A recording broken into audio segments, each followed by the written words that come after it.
One. Mr. Speaker, ladies and gentlemen, I have a very simple question.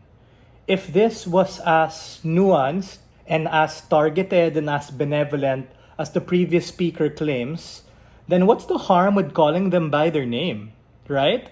What's the harm with saying, Tita Baby de los Santos, she did this to the Shakey's manager? Or, Tita Bambi Arangulo, she was the one who was doing this to the particular SM sales lady.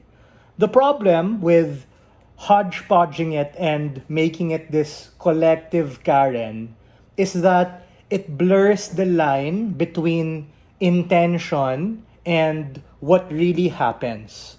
Because the previous speaker is motivated by the right thing. They want to be able to call out behavior. They want an effective means to be able to correct particular things. But the point in which you make it ad hominem or you make it so personal is the point in which it literally becomes really mean to other people who are also named Karen. Because if we use our debate brain, I think it's a very fair claim to say that not all Karens are like this way, and not all people who act that way are that way because they're named Karen. You get it? Like, the argument I'm launching is that it is namist, it is mean, it is rude, and this is something that, for the reasons my partner mentioned, we heard little to no response to. It's an assault against the particular dignity of that person. But I understand. You're trying to say, Joseph, masama siyang tao. We want to be able to get the message across. But just because something can be done doesn't mean it should be done, right? We can plaster her name on social media. We can use cancel culture. We can start treating her the same way that she treated that manager. That might be effective, right? But of course, given that the movement also wants to preserve optics, and more importantly, the movement doesn't want to reinforce or justify the same behavior that she did to that particular manager, we want to be able to call it out and separate again what that person did and who that person is. Because bro, her name probably isn't even Karen, and the point in which you drown that in the discussion is the point in which this discussion gets super vague. Because look at the info slide. It's really about racial bias, misuse of authority, unwarranted complaints. But what happens? Precisely what the previous speaker mentioned. They agree with my partner and say that it becomes a meme. This makes it a caricature of what the movement stands for and makes it harder to be able to arrive at the very discourse and call-out mechanism that you necessarily described. What is my extension?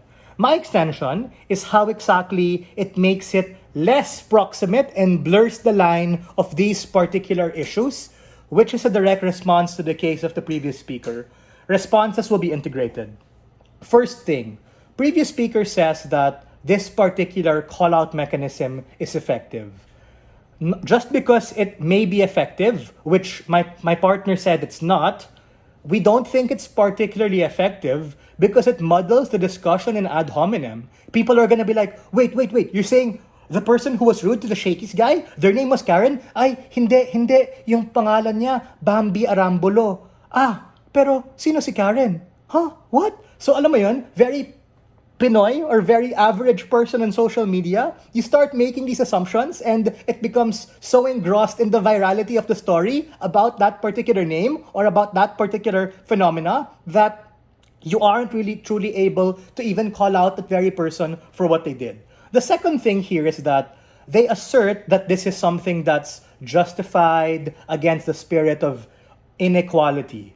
I agree, on a surface level, that's what the movement stands for. But again, the execution, the motivation, and the impact that you want is far from that because you end up trying to say that two wrongs make a right, but hindi to parang multiplication of integers, right? This is something that two wrongs make things worse at the point in which you aren't necessarily able to correct or call out that person from what they do. Third is an assertion that this is a nuanced approach. We think no. Factually, for the reasons my partner and I already gave, this is an unnuanced approach because you start putting in biases of personality, heuristics, and all of these different ways that make it sensational, especially nuancing this to the popularization of that when it becomes a meme, which leads to people not taking the situation, not taking her, not taking what she did seriously. The impact here is that it makes it harder to even get redress and enfranchisement for the particular people who were solved or harmed by that particular situation. Meaning, you distract it about what she had done, which is something that they want to do, but you make it about her, and she becomes a spotlight, it becomes funny, becomes a meme, you laugh about it, you share it on social media, it makes it harder to arrive at those discussions. Lastly, you actually make it a bigger issue at the point in which you throw all these red herring off-tangent situations wherein it becomes solely about their personality and not necessarily about what they did. My example here is very simple. We need to take a look at it like a spectrum. Karens and non-Karens, right? Let's say that Karen doesn't know that you're talking behind her.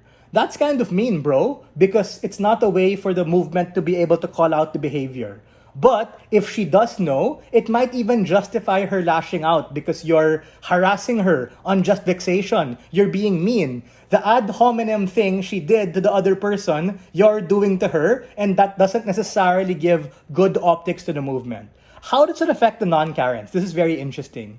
If the non-Karens don't know, they become lost and they start thinking, oh, that person's named Karen, lol, she's mean, insert bad things you can say about her. But if they do know, it promotes this generalization of being able to just be mean to particular people. Again, you might say it's funny, but again, it's only funny because you're not at the receiving end or the short end of that stick. And the point in which you make these mean, rude claims, such as calling someone, oh, that's such a basic white girl thing to do. Or, hey man, what that lady did, that's such a Shaniqua thing to do. It's ultimately at the point in which it backtracks the progress the movement has made, and it's ultimately harmful. We are very proud to stand again on side proposition.